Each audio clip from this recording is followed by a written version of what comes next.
Halo para pendengar setia, kembali lagi bersama aku Alex dan kembaranku Alma di podcast horor kesayangan kita semua, Kegelapan Dunia Avatar.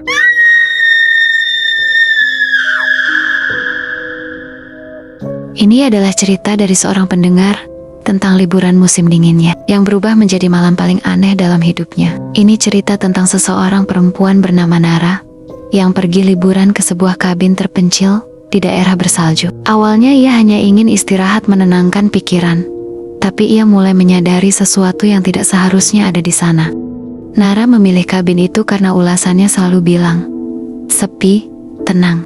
Kabin kayu kecil itu berada di tengah hutan pinus yang tebal.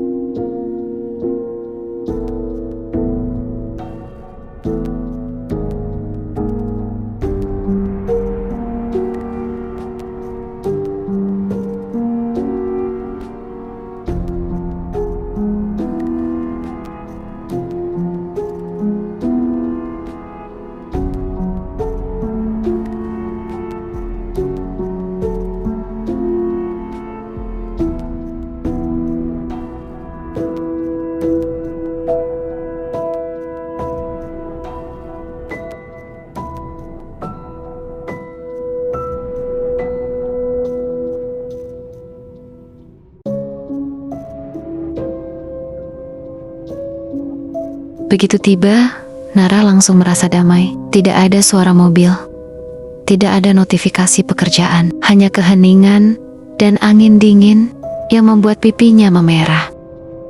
Nara sangat menyukai suasana ini, tenang, nyaman.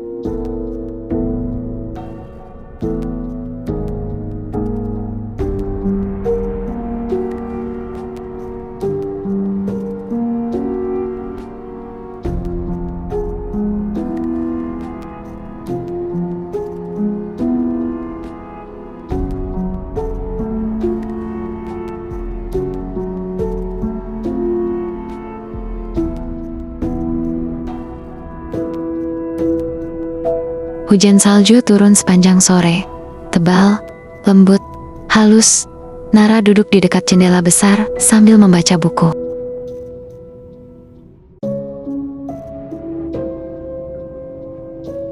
Saat malam tiba, Nara menutupi tirai lalu ia melihatnya.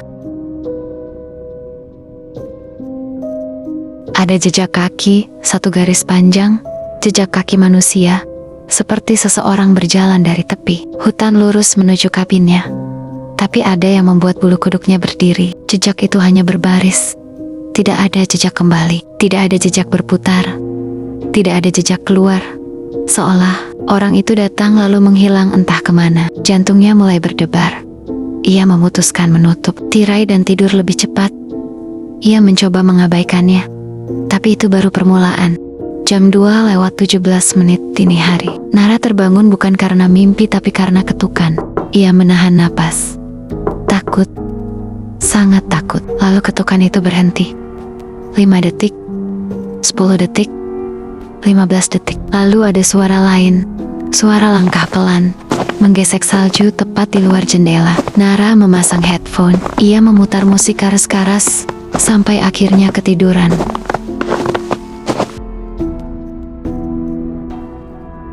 Paginya ia berharap semua itu hanya halusinasi, tapi harapannya langsung hancur. Begitu ia membuka tirai di bawah jendela kamar tepat. Tapi kali ini bukan jejak normal, jejaknya lebih besar dari jejak kaki manusia biasa. Bentuknya mirip telapak manusia, tapi lebih panjang. Dan anehnya lagi, sejak itu hanya mengarah mendekat ke jendela. Tidak ada jejak pergi, seolah makhluk itu berdiri di situ. Semalaman dia mengamati. Nara mulai panik dan mempertimbangkan untuk pergi. Tapi badai salju datang. Ia memutuskan tetap di kabin sambil mencoba menelepon. Tidak ada sinyal, tidak ada wifi, tidak ada siapa-siapa. Ia harus menunggu sampai pagi berikutnya.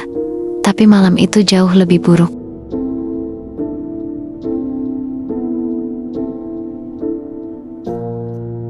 Sekitar pukul 9 malam, listrik mati. Nara takut lalu menyalakan lilin dan duduk sambil mendengarkan lagu favoritnya.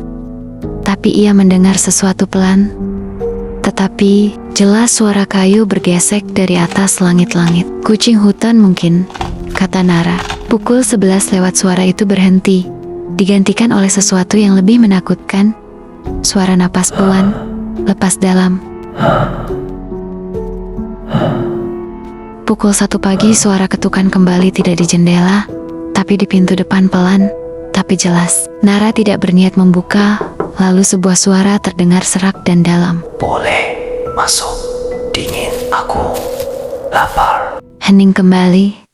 Nara pikir makhluk itu pergi, sampai ia mendengar langkah berputar ke samping dan berhenti. Tempat di luar jendela kamar dan makhluk itu mengetuk jendelanya.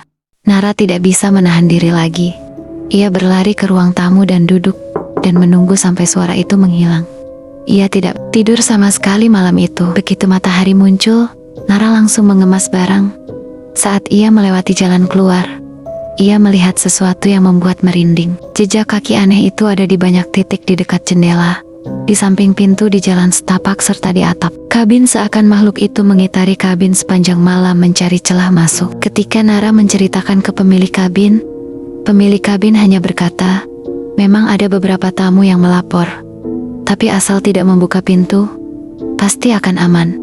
Hanya, itu tidak ada penjelasan, tidak ada rasa terkejut, seolah mereka sudah terbiasa. Sejak hari itu, Nara tak pernah mau liburan ke kabin terpencil lagi, takut kalau suara itu muncul kembali.